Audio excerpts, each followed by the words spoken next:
مولاي صل وسلم دائما أبدا على حبيبك خير الخلق كلهم مولاي.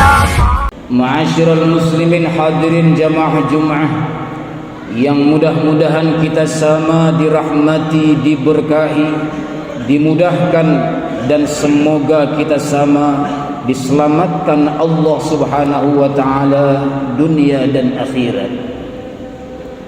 Di awal hikmah khutbah, khatib berwasiat khususnya untuk diri pribadi dan keluarga, dan umumnya kepada hadirin jamaah rahimakumullah. Mari sama kita terus berusaha dan berupaya untuk meningkatkan kualitas iman dan taqwa kita kepada Allah Subhanahu wa taala.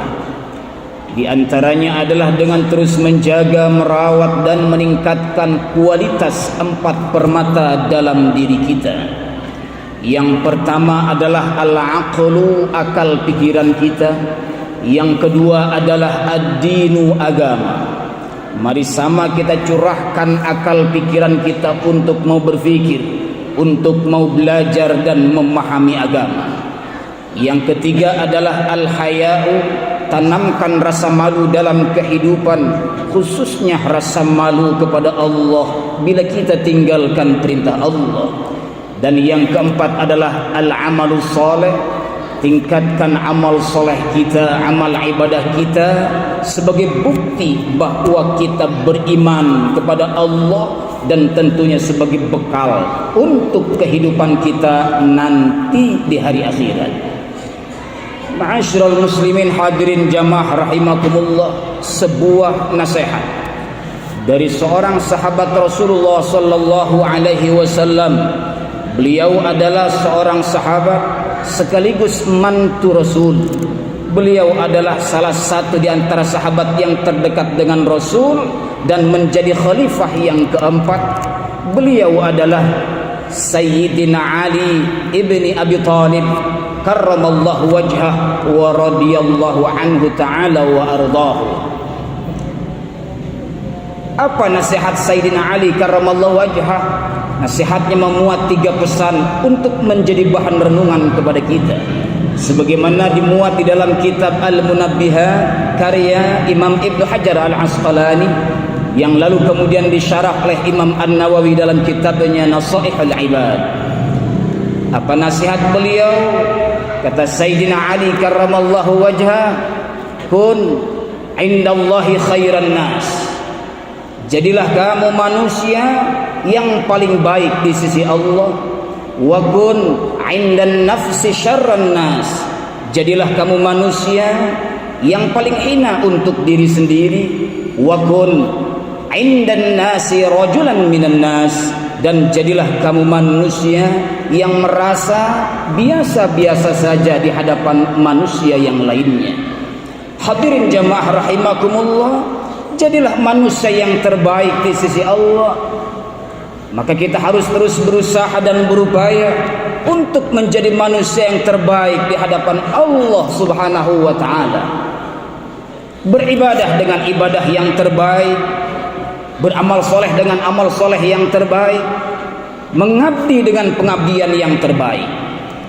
Maka para ulama mengajarkan kepada kita, beribadah yang terbaik adalah ibadah yang tidak hanya kita jadikan sebagai sebuah kewajiban saja, tapi ibadah harus kita jadikan sebagai sebuah kebutuhan dan kesenangan.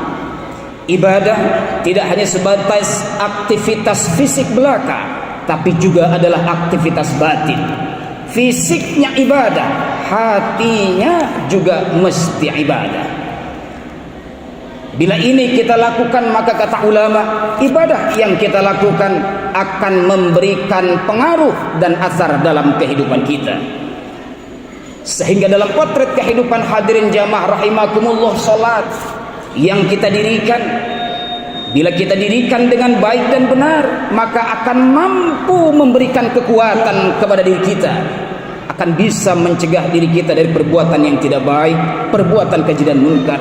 Salat akan mampu memberikan ketenangan di dalam jiwa kita, pikiran kita, kehidupan dan keluarga kita. Salat akan mampu mempermudah segala urusan kita di hadapan Allah Subhanahu wa taala. Puasa yang kita lakukan sejatinya akan mampu mendidik kita manusia menjadi manusia yang peka dan peduli kepada sesama, berkasih sayang kepada sesama. Bahkan haji, umrah yang kita lakukan secara general sejatinya akan mampu membuat umat Islam ini semakin kuat, kokoh dan semakin bersatu. Inilah thamrah, inilah hasil, inilah buah dari ibadah yang kita lakukan, yang akan kita rasakan di saat ibadah itu kita lakukan dengan ibadah yang terbaik. Namun hadirin jamaah rahimakumullah, bila ini belum kita rasakan dalam kehidupan kita, berarti mungkin masih ada yang kurang dalam ibadah kita. Bisa jadi karena niatnya, bisa jadi karena hatinya, bisa jadi karena fisiknya ibadah tapi hatinya lalai, bisa jadi karena tata caranya yang belum sesuai. Disinilah perlunya kita terus mengaji, menggali dan mengkaji. Maka dikatakan hadirin jamaah rahimakumullah, orang yang beribadah lalu kemudian dia tidak mempunyai ghirah, tidak mempunyai semangat untuk mau belajar, mengaji, mengkaji dan menggali, maka maaf, berarti dia mungkin sudah menganggap ibadahnya sempurna. Orang yang sudah menganggap ibadahnya sempurna, maaf, berarti dia orang yang paling sombong. Kenapa? Karena tidak ada ibadah yang sempurna melainkan ibadahnya Rasulullah sallallahu alaihi wa alihi wa sahbihi wa baraka wasallam. Maka disinilah kita terus perlu belajar, mengaji dan mengkaji. Dan lihat hadirin jamaah rahimakumullah, ayat yang pertama yang diturunkan oleh Allah kepada Nabi kita Muhammad sallallahu alaihi wasallam. Sebelum Allah turunkan ayat tentang salat, sebelum Allah turunkan ayat tentang puasa, zakat, haji, muamalah, munakahah, jinayah, siasah, iktisadiyah, politik sosial dan budaya, sebelum ayat-ayat ini diturunkan, ayat yang pertama yang diturunkan oleh Allah kepada nabinya adalah Iqra, membaca, belajar, mengaji, mengkaji dan menggali ilmu-ilmu agama. Maka hadirin jamaah rahimakumullah, dalam masalah ibadah ini sekarang kita bisa ngecek di mana level ibadah kita. Ada ibadah levelnya abidun, ada yang muqarrabun, ada yang muhibbun. Abidun adalah orang yang beribadah, yang hanya menjadikan ibadah sebagai sebuah kewajiban dan tidak mempunyai asar dalam kehidupannya. Muqarrabun adalah orang yang beribadah tidak hanya sekedar sebuah kewajiban tapi kebutuhan dan kesenangan, sehingga ibadahnya punya pengaruh dalam kehidupannya. Yang lebih hebat lagi adalah muhibbun, orang yang beribadah, yang di dalam ibadahnya dia merasakan kenikmatan dan kelezatan di dalam ibadahnya.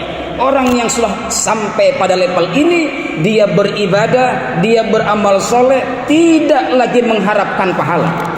Dia beribadah tidak lagi mengharapkan surga dan takut aman neraka, tapi dia beribadah murni karena mahabbah, rasa cinta kepada Allah Subhanahu wa taala.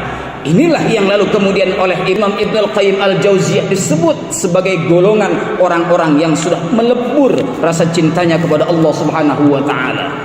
Dan ini adalah golongan para aulianya Allah Subhanahu wa taala. Ini yang pertama. Yang kedua, wa kun indan nafsi syarran nas, jadilah manusia yang paling hina untuk diri sendiri. Ini bukan berarti menganggap diri kita rendah, tapi justru harus membuat kita semakin pandai mengevaluasi dan mengoreksi diri dan tidak merasa lebih baik dari orang lain. Lebih jelas dan lebih gamblang dalam prakteknya ini dijelaskan oleh Sayyidina Syekh Abdul Qadir Al-Jilani qaddasallahu sirrah. Apa kata beliau? Idza laqita ahadan minan nas ra'aita al-fadla lahu alaihi. Apabila engkau berjumpa, bertemu dengan orang, maka pandailah melihat kebaikannya dan kelebihannya, jangan melihat kekurangannya apalagi masa lalunya. Wa in kana saghiran, apabila orang yang kau jumpai itu masih kecil, lebih muda, maka katakan, kata beliau, dia lebih baik dari saya. Kenapa? Karena lebih muda, berarti lebih sedikit dosanya. Wa in kana kabiran, kalau orang itu lebih tua, maka pandailah mengatakan dia yang lebih baik dari saya. Kenapa? Karena lebih dulu hidupnya, berarti lebih banyak amal ibadahnya.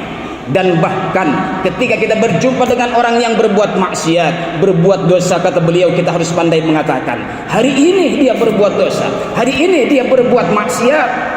Boleh jadi entah kapan, entah besok, entah lusa, entah minggu depan, entah bulan depan, entah tahun depan, dia mendapatkan hidayah dari Allah, lalu kemudian dia bisa beribadah lebih baik daripada ibadah kita.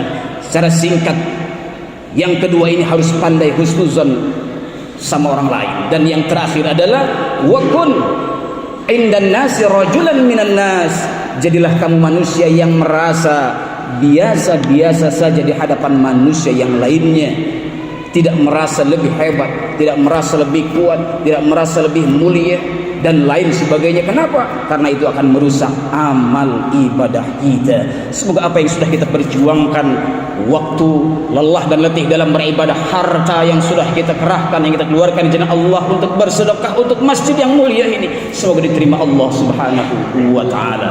Semoga manfaat.